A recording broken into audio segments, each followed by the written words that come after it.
सभी को नमस्कार। मैं हूँ सुधा गोस्वामी और आप सबका अभिनंदन करती हूँ अपने यूट्यूब पेज पर।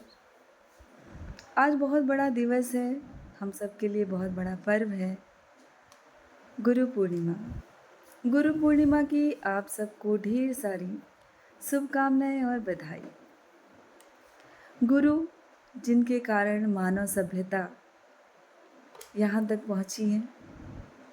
गुरु सिर्फ वो नहीं हैं जो शिक्षण पद्धति के माध्यम से हमें शिक्षण कार्य से रूबरू कराते हैं, शिक्षित करते हैं। गुरु वो सभी हैं जिनसे हम कुछ न कुछ सीखते हैं। सर्वप्रथम गुरु हमारी माँ, हमारे पूज्य पिताजी, परिवार के सदस्य जो हमें जीवन जीने की कला सिखाते हैं। हमारे साथी जिनसे हम बहुत कुछ सीखते हैं। और हमारे गुरुजन जो ज्ञान की अमूल्य पोटली से हमारा जीवन सिंचित करते हैं। हमारी सभ्यता में, हमारी संस्कृति में, हमारे धर्म में गुरु को सबसे उच्च स्थान दिया गया है। देवतुल्य या उस देवतुल्य जो परंपरा रही है उससे भी ऊपर उनको रखा गया है। लेकिन समय बदला है, परिस्थितियाँ बदली हैं और शिक्षण पद्धति भी बदली है। इसी पे मुझे बात करना था, इसी विषय पे। वैदिक सभ्यता में, हमारे शास्त्रों में, हमारे धर्म ग्रंथों में जो गुरु का दर्जा दिया गया है, जो शिक्षण पद्धति थी वो बिल्कुल अलग थी। चाहे वो राजकुल के लोग थे या सामान्य जन थे, वो गुरुकुल पद्धति के माध्यम से शिक्षण कार्य संपन्न करते थे और सबके साथ समान व्यवहार किया जाता था। शिक्षक को, गुरु को एक अलग सम्मान दिया जाता था। लेकिन परिस्थितियाँ बदली हैं। अब वर्तमान परिदृश्य बिल्कुल अलग है। आज गुरु को, शिक्षकों को एक कटघरे में, जांच के कटघरे में खड़ा कर दिया जाता है। परिस्थितियाँ अलग हैं, कार्य और उत्तरदायित्व भी अलग हैं। तो जब आप उन परिस्थितियों में कार्य करते हैं तभी आप समझ पाते हैं कि कितना अलग है। आज एक सामान्य व्यक्ति भी अगर वो थोड़ा सा भी आर्थिक रूप से संपन्न है तो बेहतर शिक्षा अपने बच्चों के लिए चाहता है और ये इसका स्वभाव, उसका वो अधिकार भी है।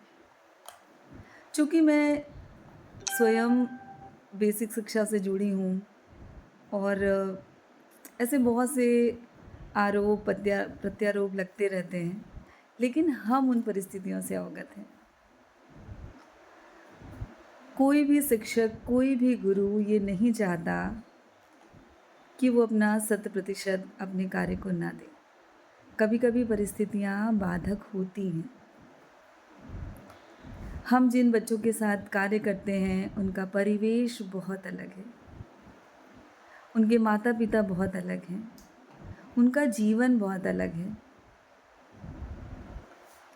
उनको हम सामान्य परिवेश के बच्चों के साथ तुलना नहीं कर सकते हैं। जब हम विशेष बच्चों के साथ कार्य करते हैं, विशेष परिस्थितियों में कार्य करते हैं, तो हमारा आकलन भी उसी प्रकार से होना चाहिए। आरोप लगा देना बिना उन परिस्थितियों को जाने हुए बहुत ठीक तो नहीं है। जब आप कार्य करते हैं, जब आपके ऊपर वो परिस्थितियाँ आती हैं, तब आप समझ पाते हैं कि कितना कठिन है। निसंदेह कोई भी शिक्षक, कोई भी गुरु ऐसा नहीं होगा कि जो अपने सामर्थ्य से उन बच्चों के लिए अच्छा करने का प्रयास ना कर रहा हो।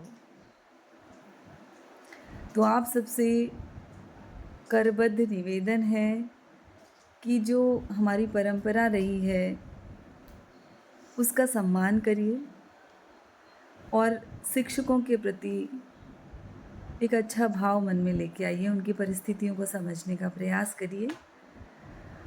और दूसरा, कुछ और बातें भी मुझे करनी थी इस दिवस पे, कि हम जैसा उदाहरण अपने बच्चों के सामने रखते हैं हम माता पिता की भूमिका में होते हैं, तब भी हम एक गुरु की भूमिका में होते हैं। हम एक नागरिक की भूमिका में होते हैं, तब भी हम गुरु की भूमिका में होते हैं। हमारा उत्तरदायित्व तब भी उतना ही होता है। हम समाज को क्या सिखा रहे हैं, हम अपने बच्चों के सामने कैसे उदाहरण रख रहे हैं। तो गुरु की भूमिका सबकी है, उसका एक निश्चित दायरा नहीं है कि जो शिक्षण कार्य से जुड़ा है वही गुरु है। आपके बच्चों को आप किस तरह से उनके अंदर नैतिक गुण विकसित कर रहे हैं, एक माता पिता के रूप में आप किस तरह की प्रस्तुति उनके सामने दे रहे हैं, समाज में अपने आचरण से आप कैसा व्यवहार प्रदर्शित कर रहे हैं, ये भी बहुत महत्वपूर्ण है।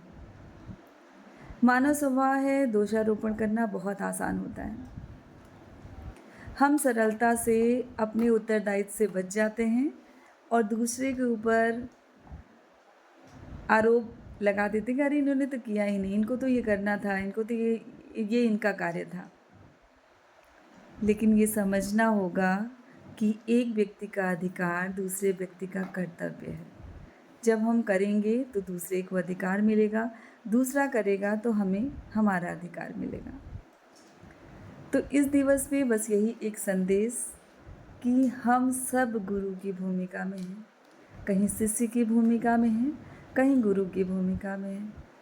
तो अपने आचरण, अपने व्यवहार से अपनी संस्कृति, अपनी सभ्यता और आने वाली जो पीढ़ी है उसके समक्ष एक आदर्श आचरण की हम प्रस्तुति करें। और आप सबको पुनः गुरु पूर्णिमा की ढेर सारी शुभकामनाएं। उज्जवल भविष्य का निर्माण हमें करना है। धन्यवाद।